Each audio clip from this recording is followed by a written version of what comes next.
Je vous propose que nous ouvrions nos Bibles ensemble dans le livre des Actes, chapitre 28, versets 1 à 6. Ce sera notre premier texte de base. Et ensuite, nous lirons Marc, chapitre 16, versets 17 à 18. Il est écrit en Actes 28, 1 à 6. « Après nous être sauvés, nous reconnûmes que l'île s'appelait Malte. Les barbares nous témoignèrent une bienveillance peu commune. Ils nous recueillirent tous auprès d'un grand feu qu'ils avaient allumé parce que la pluie tombait et qu'il faisait grand froid. Paul, ayant ramassé un tas de broussailles et l'ayant mis au feu, une vipère en sortit par l'effet de la chaleur et s'attacha à sa main.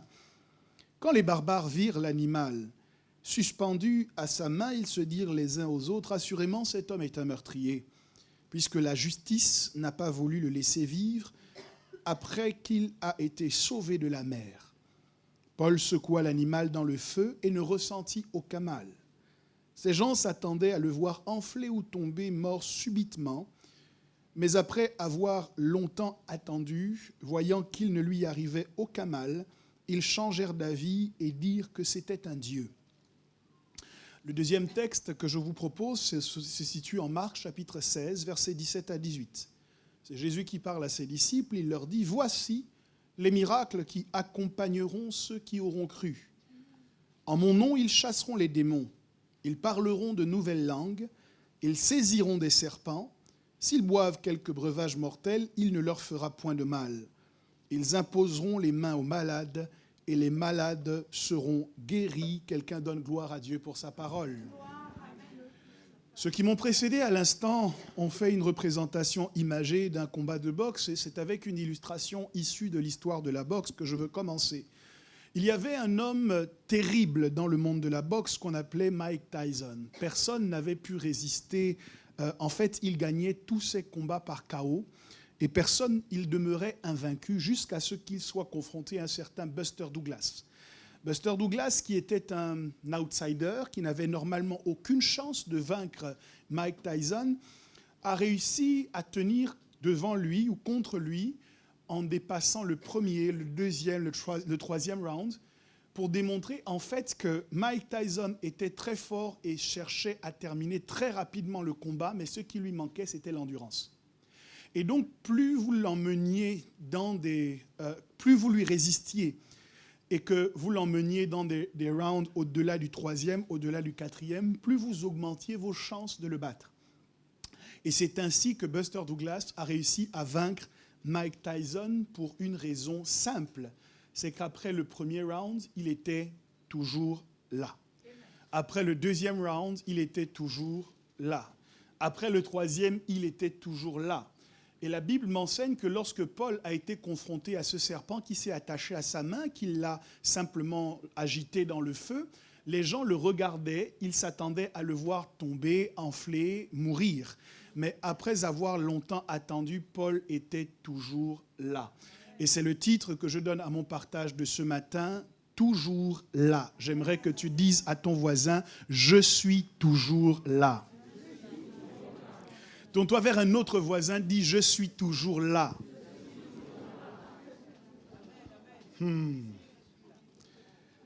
Lorsque nous regardons le texte de Marc chapitre 16, versets 17 à 18, j'entreprends de terminer la série que j'ai commencée avec vous sur les avantages de la foi avec ce passage. Ce texte est issu de la bouche de Jésus, de la déclaration de Jésus, des dernières paroles que Jésus va prononcer à ses disciples avant d'être enlevé selon l'évangile de Marc. Après leur avoir indiqué d'aller partout dans le monde afin de prêcher l'évangile, Jésus leur indique qu'il y aura des signes qui vont accompagner ceux qui auront cru. La première chose, c'est que pour que les signes vous accompagnent, ça veut dire que vous devez être en mouvement. Il y a peu de choses qui sont aussi compliquées ou plutôt autant ennemies du miraculeux que le fait d'être statique, que le fait de ne pas être en mouvement. Il dit les miracles accompagneront ceux qui auront cru. Et donc, si vous voulez vivre le miraculeux, vous devez poser des actions. Vous devez être en mouvement. C'est lorsque vous êtes en mouvement pour annoncer l'évangile que des miracles vous accompagnent. Alléluia. Pour que vous voyiez, que vous viviez les signes, vous devez être en mouvement. C'est donc les dernières paroles que Jésus prononce et il leur indique qu'il y a une série de signes qui se produiront pour ceux qui auront cru. Il dit premièrement que ces gens chasseront les démons. Et je veux m'arrêter ici pour le moment pour vous indiquer que les démons existent bel et bien. Dans cet environnement, dans cet univers et dans cette société où nous avons poussé la réalité jusqu'à son paroxysme, où nous ne croyons qu'en ce que nous touchons ou en ce que nous voyons, il y a des gens, lorsque vous leur parlez de puissance surnaturelle, démoniaque, qu'on ne peut pas voir à l'œil nu, il y a des gens qui vous prennent pour des illuminés. Et il faut que les chrétiens fassent attention de ne pas tomber dans ce piège-là, parce que ce que vous ne voyez pas existe tout de même. Il est difficile d'étudier la Bible et de tirer la conclusion que le diable n'existe pas. Je n'ai pas foi dans le diable, j'ai foi en Jésus-Christ. Mais je sais que le diable existe et je sais que les démons existent. Quand nous allons prêcher l'Évangile, nous devons nous attendre, alors que nous faisons le bien, que nous faisons une bonne action, alors que nous allons annoncer une bonne nouvelle aux gens, nous devons nous attendre à de l'opposition. Et Jésus nous prévient en disant qu'il y aura cette opposition et voilà comment vous allez traiter cette opposition.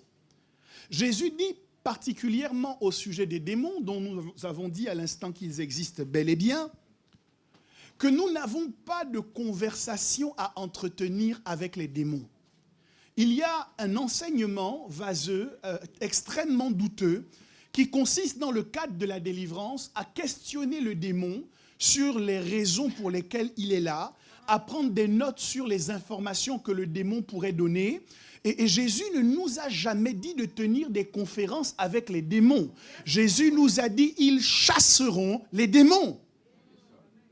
À plusieurs reprises dans son ministère, lorsque Jésus a été confronté à des esprits démoniaques, il n'a pas tendu l'oreille pour savoir quelles informations du monde de l'enfer les démons pouvaient lui livrer. Jésus leur a intimé souvent l'ordre de se taire et de partir de là où ils se trouvaient. Donc, lorsque nous prêchons l'Évangile, nous devons savoir que nous allons être confrontés à des puissances démoniaques. La première astuce du diable pour réussir à se maintenir dans les corps le plus longtemps possible, c'est de nous faire croire qu'il n'est pas là. Et lorsque nous banalisons tellement les démons, nous banalisons tellement les puissances sataniques et que nous sommes convaincus que finalement ils ne sont pas là, notre conviction ne change pas la réalité. Jésus, dans son ministère, qui était le Fils de Dieu, a quand même été confronté à des esprits méchants et il les a chassés. La deuxième astuce du diable, pour maintenir ces puissances sataniques cachées et agissantes et opérantes dans les ténèbres et dans l'ombre, c'est lorsque nous légitimons ce qui nous arrive. Lorsque nous justifions ce qui nous arrive. Lorsque nous disons, en vérité, tout ce mal par lequel je passe n'est pas lié à une activité satanique, ce n'est pas lié à une activité démoniaque, c'est juste que je ne me suis pas assez reposé. Oui, mais il y a des gens qui travaillent comme toi, qui ont exactement le même rythme de vie que toi, qui ont la même hygiène de vie que toi, mais qui n'ont pas de fatigue qui se rapproche de la mort. C'est curieux que tu justifies ce type d'état par le fait que toi tu travailles alors que d'autres personnes travaillent. Non, il y a un diable qui essaye de te fatiguer, il y a un diable qui essaye de te perturber et tu dois réussir à l'identifier et à le chasser. Il est impossible de chasser un démon si vous n'avez pas identifié que c'est un démon. Si vous avez expliqué que c'est un manque de vitamines, le démon reste caché. Si vous avez expliqué que c'est parce qu'on ne vous a pas bien enseigné à l'école, que vous avez fait de mauvais choix, que votre carrière professionnelle stagne, s'il y a un diable qui est derrière cela, lui, il se frotte les mains tranquillement. Parce que tant que vous êtes en train d'accuser autre chose, lui, il peut continuer à perturber votre vie. Donc, à un moment donné, nous devons prendre conscience que nous sommes dans un monde qui épouse, aussi bien dans lequel il y a aussi bien un monde physique, mais il y a également un monde spirituel. Et de la même manière qu'il y a Dieu et les anges, de la même manière, il existe également un diable et ses démons. C'est parce que beaucoup de chrétiens ignorent cela d'ailleurs que nous posons des actes qui sont des portes ouvertes aux actions démoniaques. Si tu savais que les démons existent, il y a des choses que tu ne ferais pas. Si tu réalisais bien que le diable ne cherche qu'une opportunité pour entrer dans ta vie et pour la détruire, il y a des actes que tu ne poserais jamais. Mais Jésus nous dit que dans notre confrontation avec les puissances des ténèbres, la seule attitude qui correspond à quelqu'un qui a la foi, c'est de le chasser. Je m'insurge contre cette méthode qui consiste pour des gens qui pratiquaient la sorcellerie avant, d'avoir accepté Jésus et de venir nous expliquer en détail en quoi consiste la sorcellerie. Je n'ai pas besoin de savoir comment marche la sorcellerie. J'ai besoin que tu te convertisses et que tu abandonnes les choses passées, car si quelqu'un est en Christ, il est une nouvelle créature. Les choses anciennes sont passées. Je n'ai pas besoin que tu m'expliques le détail de comment tu sortais en vampire. Je n'ai pas besoin de comprendre comment tu tuais les gens. Je n'ai pas besoin de comprendre comment vous agissez dans le monde occulte. Parce que ma source d'information, ce n'est ni les démons, ni la sorcellerie, ni Satan le diable. Ma source d'information, c'est le Saint-Esprit et c'est la parole de Dieu. Si la parole de Dieu n'a pas jugé bon de m'expliquer dans le détail comment on ensorcelle les gens, je n'ai pas besoin de savoir comment on les ensorcelle. Faites attention, vous qui êtes férus de livres de témoignages, parce que beaucoup d'entre vous, vous n'allez pas les lire afin de voir la gloire de Dieu, mais vous allez les lire afin de savoir comment le diable fonctionne.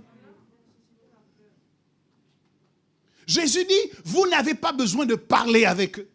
Vous n'avez pas besoin de dialoguer avec eux. Vous n'avez pas besoin de les légitimer. Vous n'avez pas besoin de les excuser.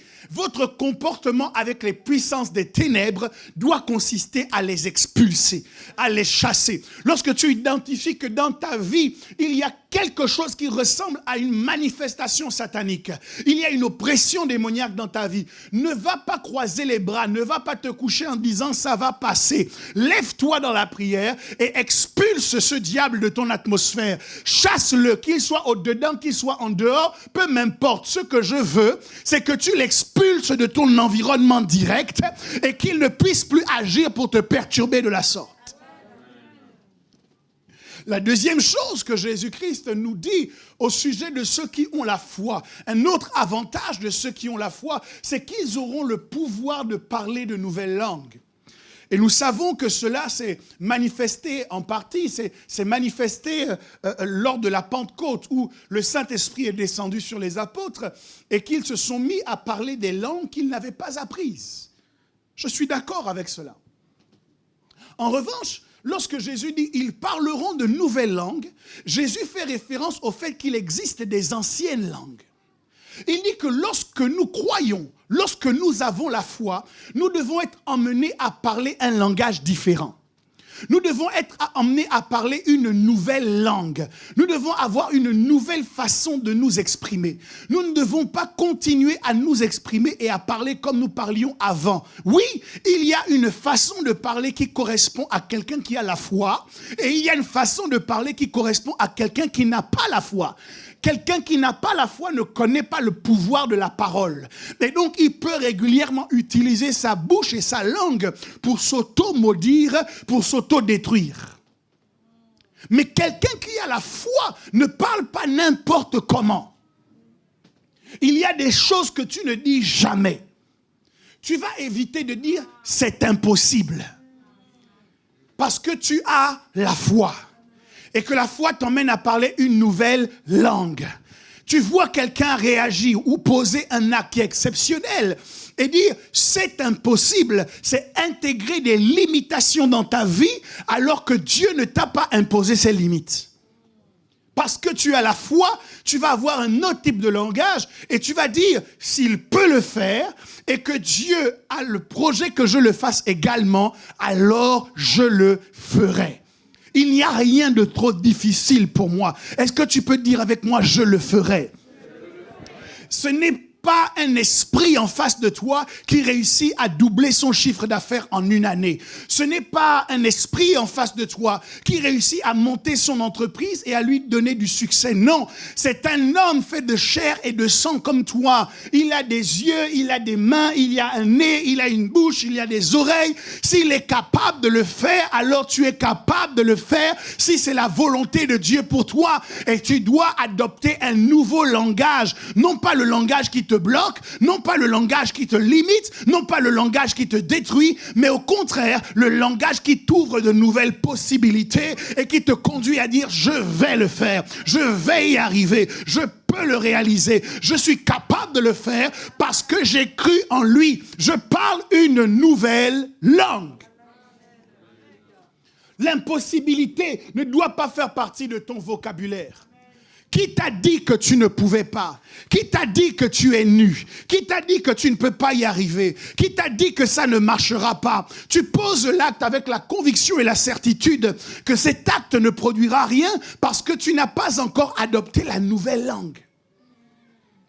Mais un des avantages de la foi, c'est que lorsque nous rentrons dans le monde de la foi, nous découvrons que nous sommes en capacité désormais de faire des choses que jusque-là nous ne pouvions pas faire.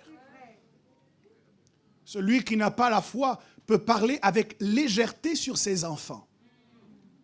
Il peut dire que ses enfants sont nuls, que ses enfants sont bêtes. Il peut dire que ses enfants n'iront jamais loin dans la vie parce qu'il n'a pas la foi. Mais toi qui as la foi, tu ne peux pas parler comme ça. Parce que tu sais quel est le pouvoir qu'il y a dans la langue. Oh, je suis surpris de voir les chrétiens utiliser leur langue avec tellement de légèreté souvent. N'oubliez pas que le monde qui nous entoure a été créé au moyen de la parole de Dieu. Et que Dieu nous a donné la parole créatrice. Donc, chaque fois que nous parlons, nous créons un monde. Chaque fois que nous parlons, nous créons un environnement. Et si ton parler est ancien, si ton langage est ancien, alors tu vas continuer à créer dans la vie nouvelle des choses anciennes. Mais si tu parles de nouvelles langues, alors tu vas intégrer dans ta vie des choses nouvelles. Tu vas intégrer dans ta vie des avancées nouvelles. Tu vas intégrer dans ta vie des possibilités nouvelles parce que par la foi, tu es rendu capable de parler de nouvelles langues. Dis à ton voisin, parle une autre langue. Ne parle pas la langue du défaitisme. Ne parle pas la langue de la victimisation. Ne parle pas la langue du rejet. Vous êtes nombreux ici à utiliser régulièrement votre langue pour exprimer combien on ne vous aime pas, combien on ne prend pas cas, on ne fait pas cas de vous, combien on ne s'occupe pas de vous. Est-ce que vous pouvez changer votre langage et commencer à parler une nouvelle langue? Celui qui parle une nouvelle langue crée un nouveau monde. Au verset 18, il dit, ils saisiront des serpents. Je reviendrai sur ce point tout à l'heure, puisque nous avons découvert dans l'histoire de Paul, que nous avons lu au départ, que Paul a manifesté cette capacité. Il a saisi un serpent sans qu'aucun mal ne lui soit fait. Il a dit, s'ils boivent quelques breuvages mortels, il ne leur fera point de mal. Ils imposeront les mains aux malades et les malades seront guéris. La question que je me suis posée en lisant ce texte, c'est quel est le dénominateur commun de tous les signes dont Jésus parle ici? Et chacune des choses que Jésus évoque a pour objectif la destruction ou la disparition de celui qui y est exposé. Lorsque quelqu'un prend un breuvage mortel, la logique qui suit, c'est qu'il meurt. Lorsque quelqu'un est malade, atteint d'une maladie grave, le but de cette maladie, finalement, c'est de l'emmener à la mort. Alléluia. Lorsque quelqu'un est mordu par un serpent, comme les barbares s'attendaient à le voir dans la vie de Paul, la suite logique de cette morsure dans la vie de la personne qui en a été victime, c'est la mort. Et puis, nous voyons également, dans le cadre des activités démoniaques, que ce que les démons recherchent, c'est la destruction de ceux qu'ils possèdent. Souvenez-vous de cette histoire où Jésus parle avec un homme et les démons lui disent « Permets-nous d'aller dans ce troupeau de pourceaux ». Jésus les autorise à y aller. Mais juste après qu'ils aient intégré le corps des pourceaux, la réaction de tout le troupeau, c'est d'aller se précipiter du haut d'une falaise. Donc, l'action du démon, du diable dans la vie de quelqu'un, ce n'est pas de le cajoler, mais c'est de le tuer. Vous devez faire attention, mes amis, parce que nous sommes engagés dans une guerre à la vie, à la mort. Le diable n'est pas là pour jouer. Lorsque vous jouez, le diable ne joue pas. Lorsque vous vous amusez, le diable ne s'amuse pas. Vous posez parfois des actes en vous disant qu'ils n'auront aucune incidence, mais le diable est comme un lion rugissant qui rôde, cherchant qui il va dévorer, et il est juste dans l'attente d'un acte que vous allez poser qui lui donne la légitimité pour vous attaquer, vous atteindre. Le diable ne joue pas. Donc, l'intégralité de ces miracles que Jésus prophétise à ceux qui ont la foi, à ceux qui croient, l'intégralité de ces miracles a pour objectif de contrecarrer un projet diabolique de disparition. Le but du diable, c'est de nous voir disparaître. Le but des démons, c'est de nous voir disparaître. Et effectivement, lorsque nous vivons dans ce monde, nous devons savoir qu'il y a régulièrement des avancées, il y a régulièrement des évolutions ou des révolutions qui occasionnent par la même occasion des disparitions. Lorsque on voulait regarder un bon film en famille à l'époque, on avait besoin d'une cassette VHS et d'un magnétoscope. Certains d'entre vous, vous ne savez même pas à quoi ça ressemble. Pourtant, c'est avec ces outils-là que l'on pouvait bénéficier d'un bon film en famille. Et puis, le monde a évolué. Des découvertes technologiques ont été faites. Aujourd'hui, pour bénéficier d'un beau film, on va s'acheter un DVD. Que dis-je? Un Blu-ray. Fini la cassette VHS. Je pourrais vous parler du compact disque qu'on utilisait tous pour écouter de la musique. Tout le monde avait son lecteur de CD. Et aujourd'hui, lorsque vous sortez votre lecteur CD, on vous demande, mais à quelle ère vous appartenez? On vous regarde comme un dinosaure. Pourquoi? Parce que le monde a évolué. Je sais que parmi nous, il y a des gens qui ne veulent pas évoluer. Ils ont un type de téléphone que les tyrannosaures Rex pourraient leur contester. Ils ont des façons de vivre, des façons d'agir qui correspondent à des temps passés. Mais vous devez savoir que le monde évolue. Sauf que, dans l'évolution, il y a la disparition. Pour faire disparaître certaines choses, le monde prétexte le progrès. Mais toutes les choses que le monde veut faire disparaître ne sont pas nécessairement mauvaises. Elles ne sont pas nécessairement moins bonnes que celles que le monde veut faire apparaître. Et parmi les choses que le monde veut faire disparaître, et il est instrumentalisé dans cela par le diable, l'Église est en première cible. Elle est en première ligne dans les choses que le diable veut faire disparaître. La foi est en première ligne dans les choses que le diable veut faire disparaître. N'avez-vous pas remarqué qu'il est aujourd'hui extrêmement difficile de faire entendre les choses dans lesquelles nous croyons? extrêmement difficile de faire entendre les valeurs que nous professons. On nous traite d'extrémistes, on nous traite d'intégristes, mais en vérité, tout cela fait partie d'un projet, d'un processus pour nous mettre au banc de la société et constater ensuite notre disparition. Mais la bonne nouvelle que j'ai pour vous ce matin, c'est qu'envers et contre toutes les évolutions, l'Église est toujours là. Envers et contre toutes les révolutions, l'Église est toujours là. L'Église a été persécutée par les Césars de Rome, mais l'Église est toujours là. L'Église a été persécutée par les rois européens, mais l'Église est toujours là. L'Église a été persécutée par les Hitler, mais l'Église est toujours là. L'Église a été persécutée de toute l'histoire de l'humanité, mais vous savez quoi? Nous sommes toujours là.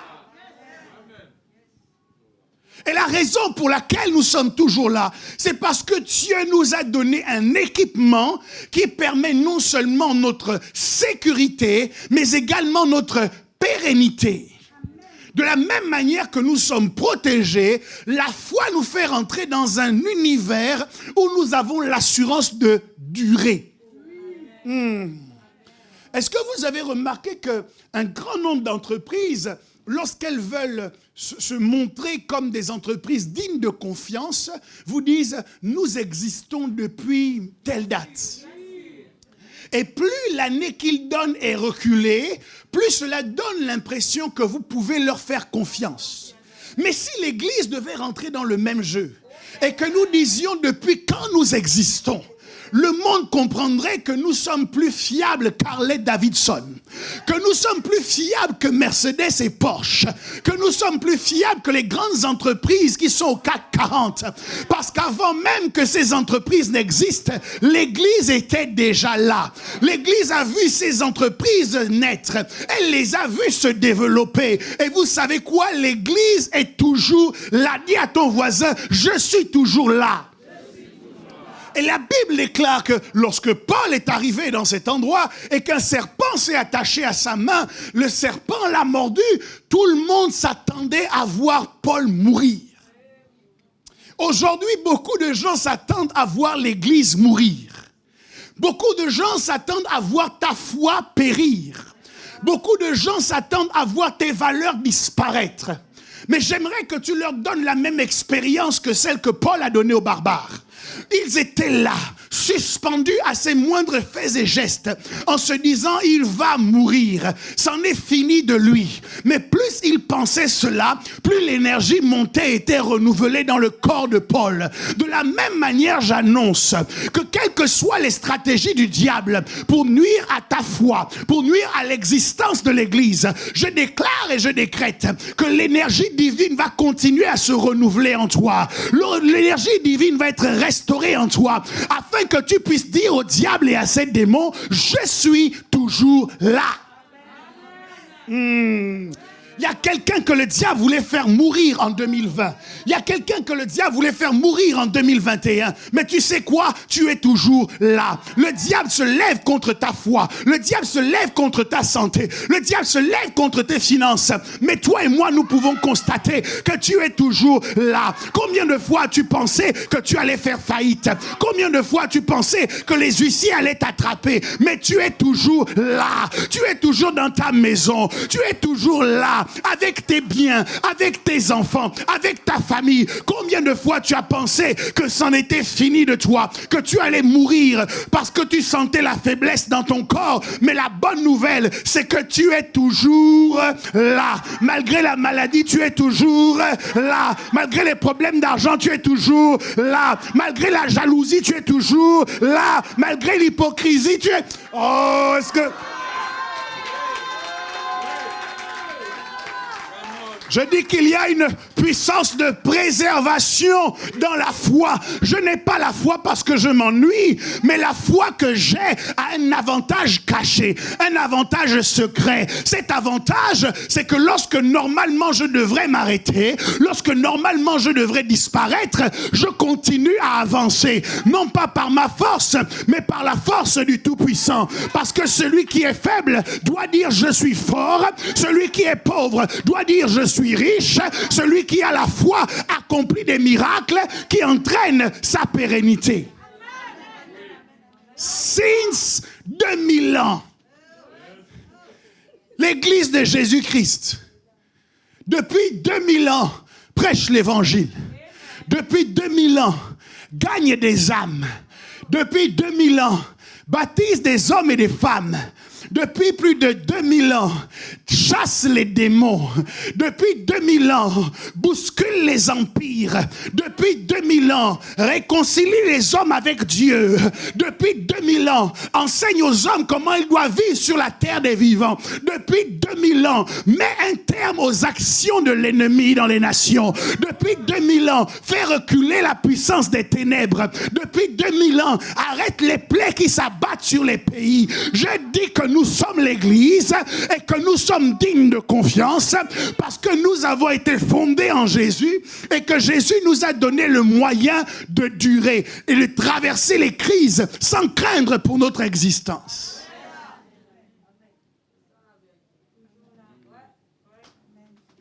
Je peux comprendre les attentes des barbares qui ont vu Paul être mordu par un serpent. Parce que ce n'était pas la première confrontation entre l'homme et le serpent. Souvenez-vous que dans le jardin d'Éden, c'est un serpent qui a été utilisé par le diable pour venir s'exprimer devant Ève. Et qu'à la suite de cette conversation, l'homme et la femme ont posé un acte. Dieu leur avait dit, le jour où vous mangerez de ce fruit, vous mourrez. Et à la suite de la conversation avec la femme, l'homme et la femme ont mangé le fruit qui attirait sur eux la mort que Dieu leur avait annoncée. Donc, lorsque les hommes se souviennent de leurs interactions avec le serpent, ils savent que normalement le serpent produit notre destruction. Je pourrais vous parler également de Moïse, qui rencontre Dieu devant le buisson ardent. Et puis, Dieu lui dit, qu'as-tu dans ta main? J'ai un bâton. Dieu lui dit, jette ton bâton. Le bâton se transforme en serpent. La Bible dit, Moïse fuyait devant lui. Donc, dans les interactions que les hommes ont avec le serpent, soit ils sont détruits, soit ils fuient. Mais quand Paul arrive, Paul nous explique qu'on peut se comporter différemment lorsqu'on est confronté à la puissance de l'ennemi sous la forme du serpent. Et que désormais, le serpent n'a plus le pouvoir de nous emmener à disparaître. Plus encore, le serpent ne doit pas avoir le pouvoir de nous emmener à fuir. Mais avec la puissance de Dieu, Jésus a dit, ceux qui auront cru en mon nom saisiront des serpents. Ça veut dire qu'aujourd'hui, le serpent qui peut être une représentation de tous les moyens que la société met à sa disposition pour nous nuire, pour nous impressionner, pour nous détruire ou pour nous faire fuir, tous ces éléments ne peuvent plus nous impressionner. Pourquoi? Parce que Paul n'était pas de la même race qu'Adam. Paul n'était pas de la même race que Moïse. Paul était caché en Jésus-Christ. Et devant le serpent, Jésus ne fuit pas. Devant le serpent, Jésus ne meurt pas. La Bible dit, la postérité de la femme t'écrasera la tête. Devant le serpent, nous ne fuyons pas. Devant toutes les structurations que la société met en place pour nous empêcher de nous épanouir et de nous développer, nous ne craignons pas et nous ne fuyons pas parce que nous ne sommes pas de la même race qu'Adam, nous ne sommes pas de la même race que Moïse, mais nous sommes cachés en Jésus-Christ. Alléluia. Dis à ton voisin, je suis toujours là. Les brigands sont en train de le regarder. À cause de ce qu'il est en train de vivre, ils commencent à le juger. Ils ne connaissent pas son histoire. Ils ne savent pas exactement pourquoi Paul était dans ce bateau. Mais quand ils regardent, ils disent franchement, après avoir échappé à un naufrage, il arrive sur l'île, un serpent s'attache à sa main, c'est certainement que c'est un meurtrier. Il doit vraiment être coupable parce que la justice ne veut pas le laisser vivre. Lorsque les situations négatives s'amoncellent dans ta vie, cela attire le jugement des ignorants. Les gens qui ne comprennent rien à la vie et qui ne connaissent rien à la vie et qui ne connaissent rien aux choses de Dieu vont commencer à établir des jugements te concernant. Quoi? Après avoir perdu ce marché, elle a encore perdu ce marché. Après avoir perdu ce client, il a encore perdu ce client. C'est certainement que Dieu n'est pas dans son affaire. Qu'est-ce que tu en sais? Qu'est-ce que tu en sais? Tu es en train de donner l'impression que tu connais la justice de Dieu, que tu maîtrises le plan parfait de Dieu, mais quand tu es ignorant sur la situation de quelqu'un, sur le détail de la situation de quelqu'un, vaut mieux ne pas parler. Ces situations n'étaient pas en train de s'amonceler dans la vie de Paul inutilement. Parce que c'est après que le serpent se soit attaché à sa main, que Paul l'ait secoué dans le feu, et qu'il soit resté en vie, que finalement, les gens ont enlevé Paul de la catégorie homme pour mettre Paul dans la catégorie Dieu. Tu ne m'as pas encore compris. S'il n'y avait eu que le naufrage, Paul serait resté un homme. C'est-à-dire que si tu n'avais eu qu'un seul problème, ton humanité aurait été la seule identité que les gens te reconnaissent. Mais il faut qu'après le naufrage, il y ait un serpent. Et c'est quand tu es sorti de la confrontation avec le serpent que les gens qui préalablement étaient en train de te mépriser, étaient en train de se moquer de toi, étaient en train de te juger, sont obligés de changer de conception à ton sujet et sont obligés de t'enlever de la catégorie de l'humain pour te mettre dans la catégorie du divin. En vérité, la reconnaissance de ta divinité est conditionnée par ta confrontation à un serpent. Il faut un autre problème dans ta vie pour qu'on puisse... Je dis, il faut un autre problème dans ta vie pour qu'on puisse reconnaître qui tu es vraiment. Si on ne reconnaît pas encore qui tu es, c'est parce que tu n'as pas encore eu suffisamment de problèmes.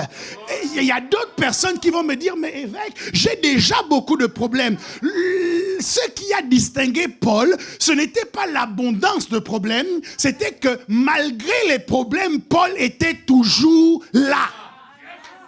Tu me dis que tu as beaucoup de problèmes, j'ai une question à te poser. Est-ce que les problèmes que tu as eus n'ont pas fait que tu n'es plus là? Est-ce que les problèmes que tu as eus ne t'ont pas bougé dans ta relation avec Dieu? Est-ce qu'ils ne t'ont pas bougé dans ta vie de prière? Est-ce qu'ils ne t'ont pas bougé dans tes interactions avec les autres? En agissant de la sorte, tu montres aux autres que tu es encore dans le rang des humains. Mais quand, malgré les problèmes qui s'ajoutent les uns aux autres, tu réussis à rester stable, tu réussis à rester ferme, tu réussis à te maintenir, tu réussis à dire « je suis toujours là », les autres sont obligés de répondre à ta présence envers et contre toutes les circonstances, que tu n'es pas un homme comme les autres, tu n'es pas une femme comme les autres, tu appartiens à une autre race, la race de ceux qui sont toujours... Il y a des entreprises qui ont disparu pendant la crise. Mais toutes les entreprises n'ont pas disparu pendant la crise. Il y en a au contraire qui ont fait des investissements pendant la crise. Il y en a qui ont augmenté leur chiffre d'affaires pendant la crise. Pourquoi? Parce qu'il y a entreprises et entreprises. Il y a des entreprises qui ne seront plus là et il y a des entreprises qui seront toujours là. De la même manière, en face de la crise, il y a des hommes qui ne sont plus là et il y a des hommes qui seront toujours là. Cela indique à quelle direction, à quelle dimension ils appartiennent. Ceux qui fonctionnent dans l'humanité à cause des crises ne sont plus là. Mais ceux qui appartiennent à la divinité dans les crises sont toujours là.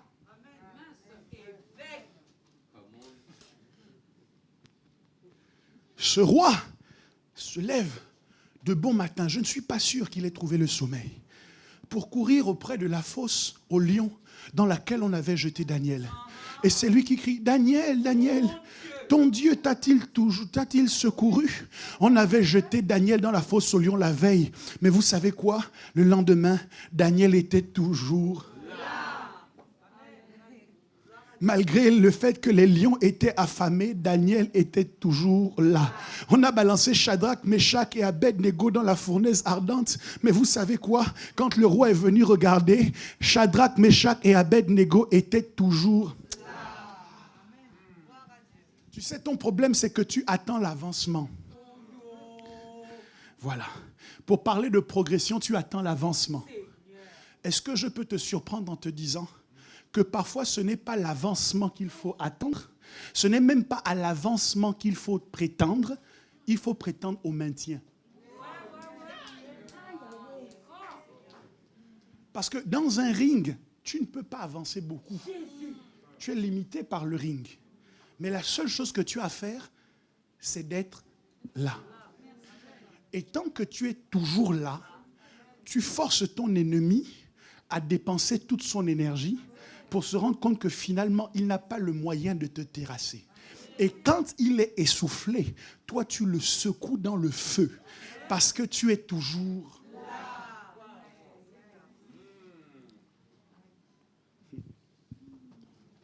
Pasteur, je n'avance pas dans mes études, je n'avance pas dans ma vie. Je comprends que tu aies envie d'avancer. Tout le monde a envie d'avancer. Mais tu dois savoir que dans la vie, il y a des moments ou des saisons où tu ne dois surtout pas avancer.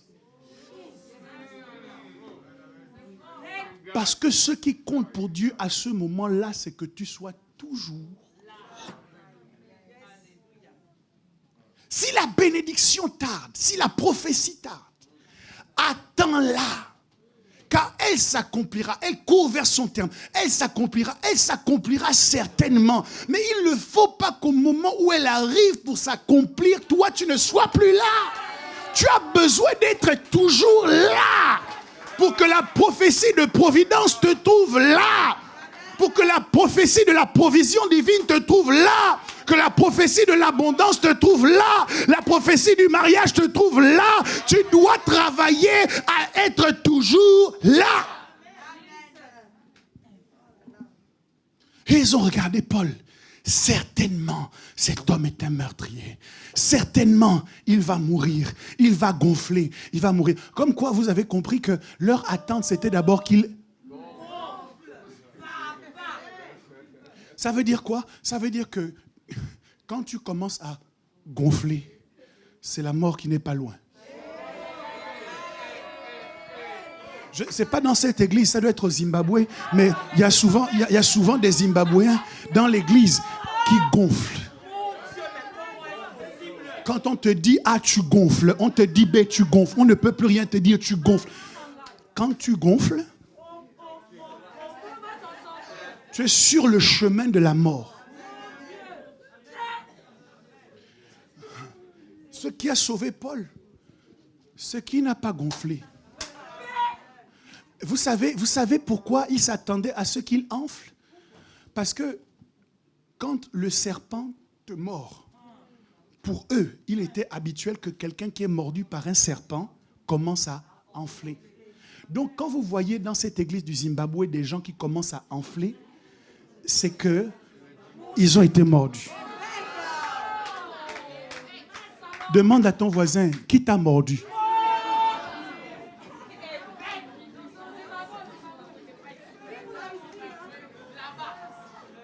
Je sais que vous ne serez pas d'accord avec moi parce que les gens qui vous mordent vous font du bien. Les gens qui vous mordent sont à l'écoute quand vous avez quelque chose à dire. Les gens qui vous mordent sont toujours au petit soin avec vous. Ils sont toujours capables de vous rendre service. Donc, vous ne les identifiez pas comme des serpents. Mais est-ce que vous savez que dans le venin du serpent, il y a 80% de protéines? 80% du venin du serpent est bon pour notre corps. 80%. C'est des protéines. Nous avons besoin de protéines. C'est 20% qui sont composés de toxines. Et les 20% finissent le travail. Donc, les gens qui vous mordent ne peuvent pas être facilement identifiés parce que vous êtes obnubilés par les 80% de protéines. et que vous ne faites pas attention aux 20% de toxines. Mais vous devez regarder le rapport avec ces gens produit quoi en vous. Quand vous voyez qu'après avoir été avec eux, vous commencez à gonfler, vous savez que ce sont des serpents.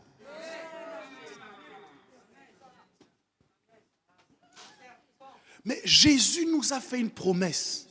C'est que si nous avons la foi, nous pouvons saisir des serpents. Et leur morsure ne nous fait aucun mal. Ce qui nous protège donc de la morsure ou des effets de la morsure du serpent, c'est la foi. Plus je mets ma foi en Dieu, plus je mets ma confiance en Dieu, je mets ma confiance dans le fait que Dieu me dirige, Dieu me conduit, Dieu prend soin de moi, il n'y a aucun venin qui peut prospérer en moi. Le seul moyen par lequel un venin peut prospérer en moi, c'est que dans mon cœur au départ, je ne sois pas sûr, je ne sois pas convaincu d'être au bon endroit, avec les bonnes personnes, d'entendre les bons messages, d'avoir le bon pasteur. S'il y a un doute à l'intérieur de moi, comme il subsistait un doute dans le cœur de Ève, lorsque le serpent lui a dit, Dieu a-t-il réellement dit? S'il y a déjà un doute à l'intérieur de moi, alors le serpent trouve de l'espace pour que son venin produise du fruit. Mais s'il y a une certitude, une ferme conviction au-dedans de moi qu'on appelle la foi, alors quel que soit le venin, quand on est venu voir Élisée pour lui dire, est-ce que tu sais que c'est aujourd'hui que ton père va être éloigné de toi? Élisée a répondu, taisez-vous. Pourquoi? Il était certain dans son cœur que personne ne pouvait lui donner de renseignements sur Élie.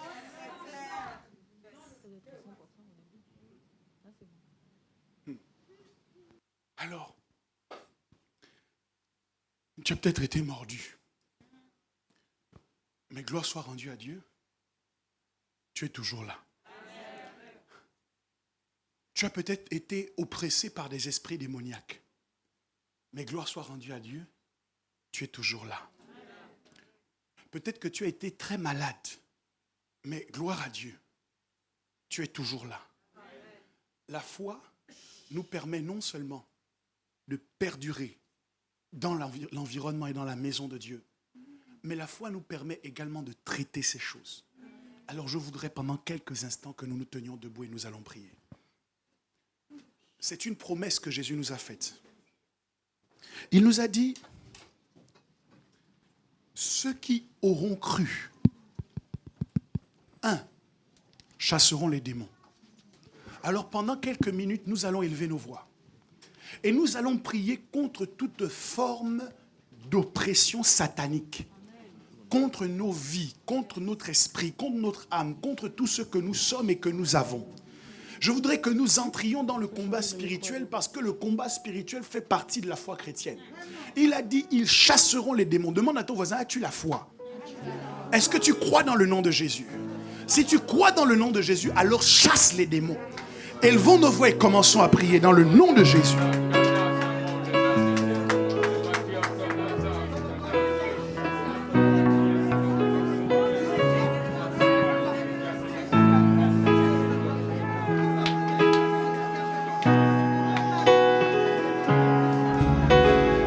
Shamaya Raboskirio Santa.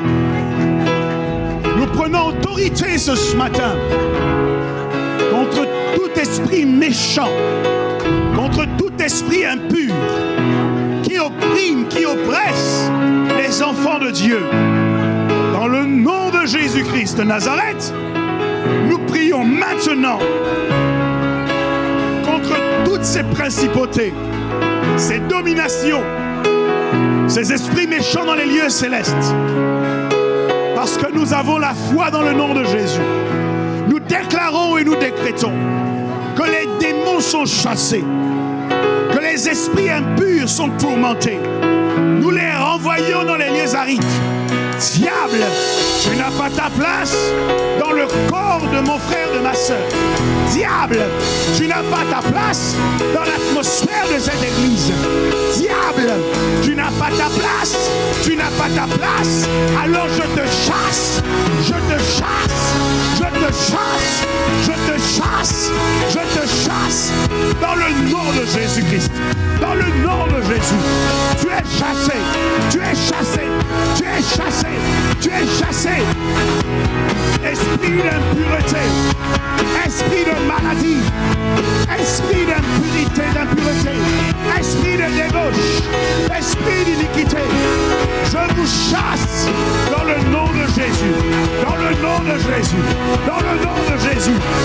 Esprit de divination, dans le nom de Jésus, je vous chasse et je vous envoie dans les lieux arides. Maintenant même, vous partez, vous partez, vous partez, vous partez, vous partez, vous partez, vous partez, vous partez. Voici les miracles qui accompagneront ceux qui auront cru. Oh mon nom, ils chasseront les démons. Oh Dieu, nous mettons ta parole en pratique. Et ce matin, nous chassons les démons. Nous les chassons de notre atmosphère. Nous les chassons, nous les chassons, nous les chassons, nous les chassons. Et nous les renvoyons dans les lieux arides. Dans le nom de Jésus. Esprit impur, tu es chassé. Esprit impur, tu es chassé.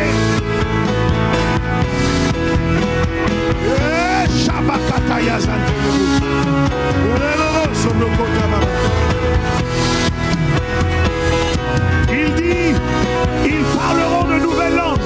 Alors pendant quelques minutes, je voudrais que tu pries en langue. Élève ta voix et fais monter une clameur. Parle de nouvelles langues. Parle de nouvelles langues. Bénis ta propre vie en parlant d'autres langues.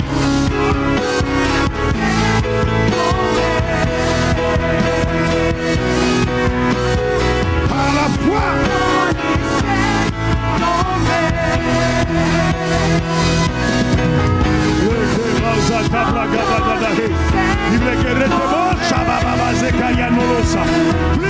Plus de toi, Seigneur.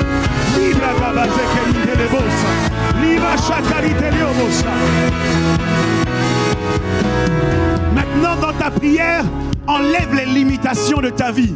Parle un nouveau langage. Crée un nouveau monde. Un monde de possibilités. Un monde de succès. Un monde de progression. Un monde de bénédiction. Élève ta voix et bénis-toi toi-même.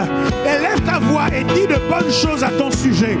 Je ne t'entends pas prier, mais ceux qui auront cru parleront de nouvelles langues. Parleront un nouveau langage.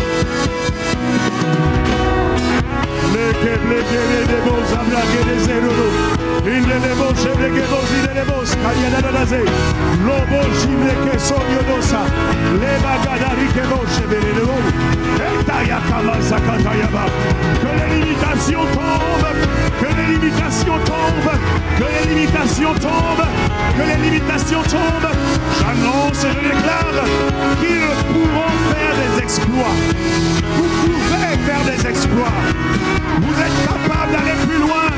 Vous êtes capable d'aller plus loin. Ne vous arrêtez pas en chemin. Vous êtes capable d'aller plus loin. Allez plus loin. Allez plus loin. Allez plus loin. Tu réussiras là où d'autres ont échoué. Parce que tu as la foi. La foi te donne l'avantage. La foi te donne la supériorité. La foi te donne l'autorité. La foi te donne l'assurance de réussir là où d'autres n'ont pas pu réussir. Dans le nom de Jésus. Dans le nom de Jésus. La Bible dit, ils saisiront des serpents. Alors tu vas prendre autorité sur toutes les stratégies que le diable met en place pour te bloquer dans ta vie, pour te limiter dans ton destin. Saisir, c'est prendre autorité. Saisir, c'est prendre autorité. À partir de ce matin, tu arrêtes d'être une victime. Tu arrêtes de subir. Tu ne fuis pas devant le serpent, mais tu le saisis et tu le jettes dans le feu. Saisis les serpents et jette-les dans le feu par ta prière. Maintenant, saisis-les, saisis-les, saisis-les. Si tu as la foi, alors tu peux le faire. Yes!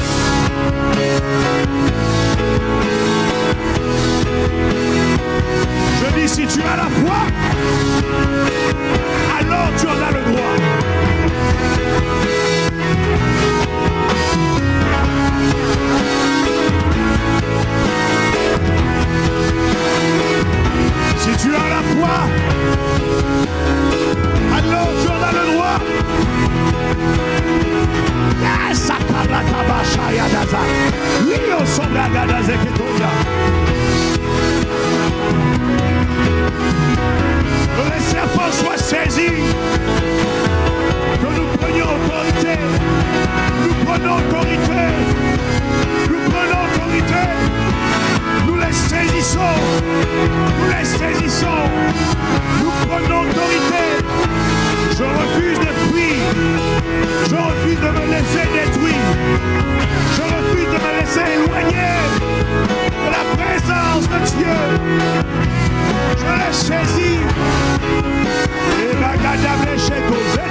Nous avons vu que l'action du serpent est d'injecter du venin mélangé à des protéines.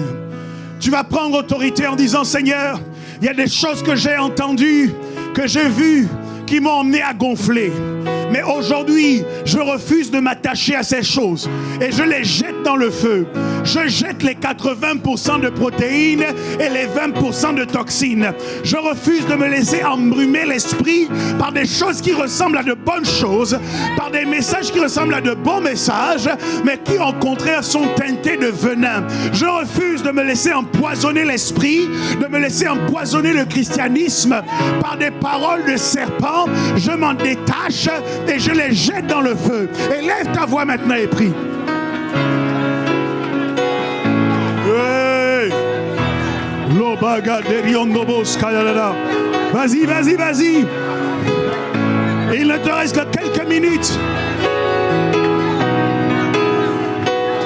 S'ils boivent quelques breuvages mortels,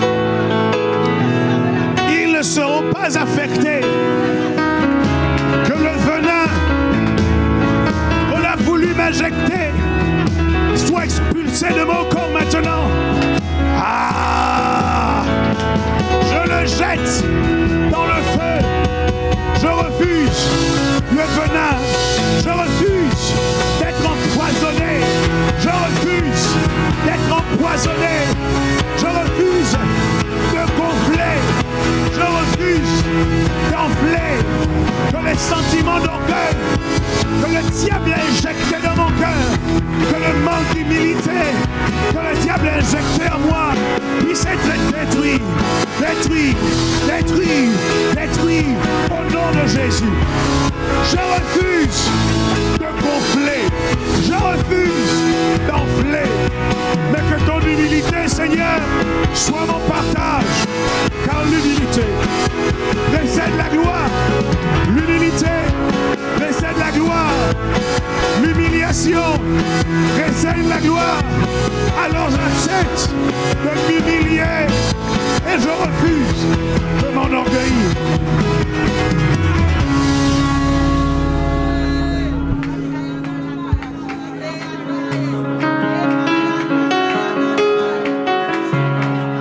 Voyant qu'il ne lui arrivait aucun mal, ils changèrent d'avis et dirent que c'était un Dieu.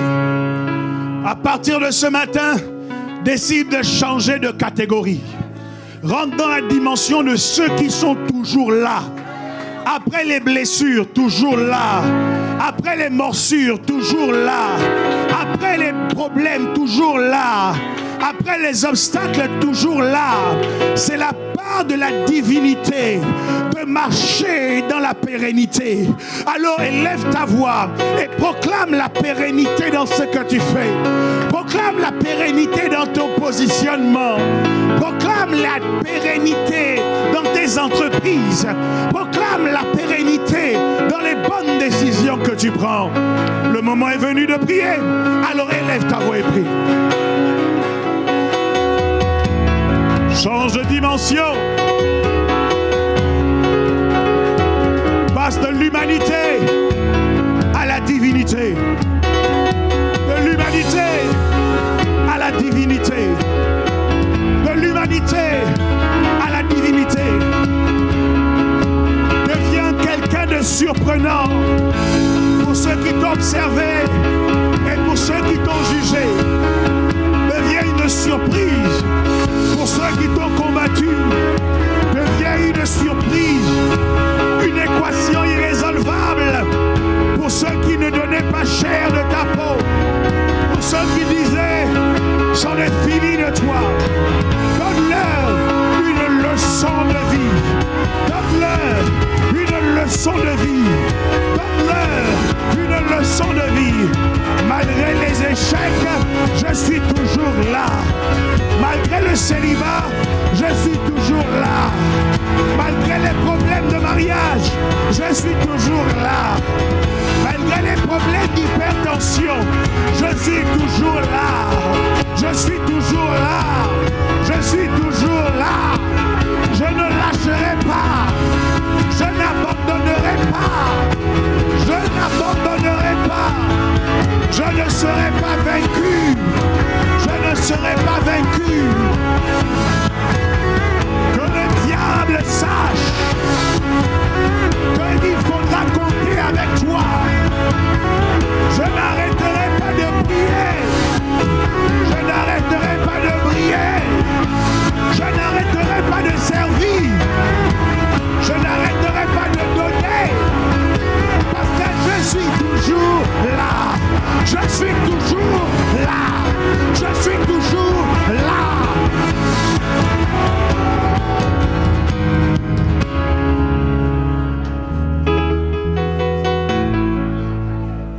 J'ai entendu le Saint-Esprit me dire cela. Et j'ai senti une puissance dans la phrase « Je suis toujours là ».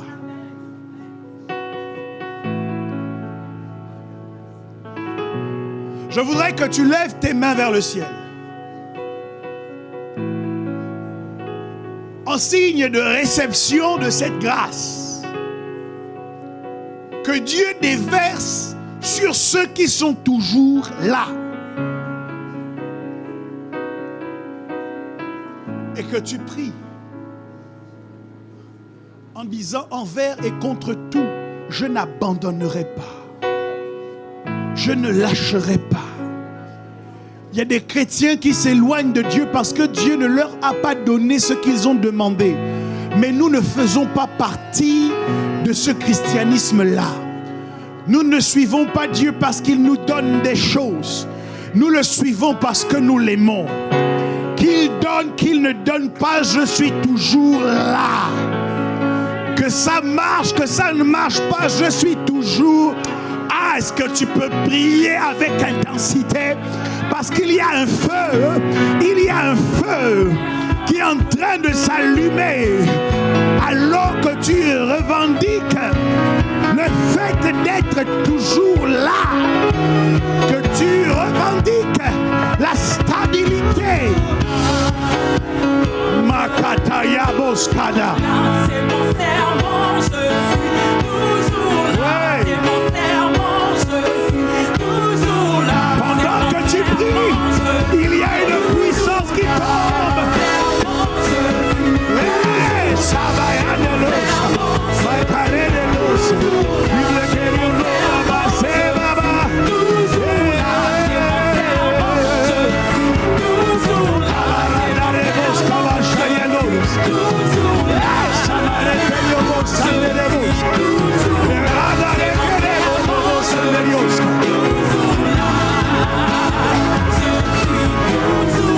souviens-toi de tous les combats par lesquels tu es passé, mais tu n'as pas abandonné, tu es resté en place parce que tu es un champion, parce que tu es un vainqueur, parce que tu es un héros. Reçois la grâce, reçois l'onction, reçois la puissance pour continuer à poser des actions héroïques. Il y a une gloire, il y a une gloire, il y a une gloire qui compte sur toi maintenant. Toujours là.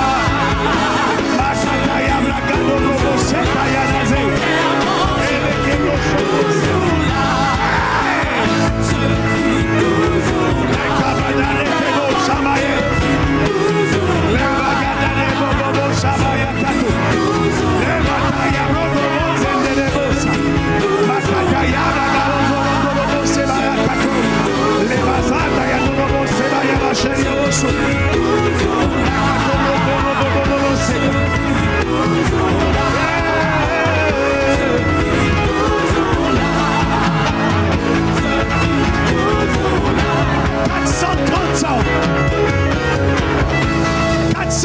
Esclavage en Égypte, mais Israël était toujours là. Ils sont arrivés en Canaan, il y avait des géants, mais Israël était toujours là. Ils ont marché 40 ans dans le désert. Ils ont pris possession de Canaan avec des guerres, mais Israël était toujours là. Dans l'histoire de l'humanité, on a voulu les éradiquer. Mais aujourd'hui, nous parlons. Israël est toujours là. Parce que nous avons le même Dieu et nous, c'est un Dieu qui assure la pérennité de ceux qui sont en alliance avec lui. Nous sommes toujours là. Nous sommes toujours là. Notre foi est toujours là. Notre vie de prière est toujours là. Notre amour pour le Seigneur est toujours là. Notre désir de le servir avec excellence est toujours. Est-ce que tu peux revendiquer? Toujours là. Je suis toujours là.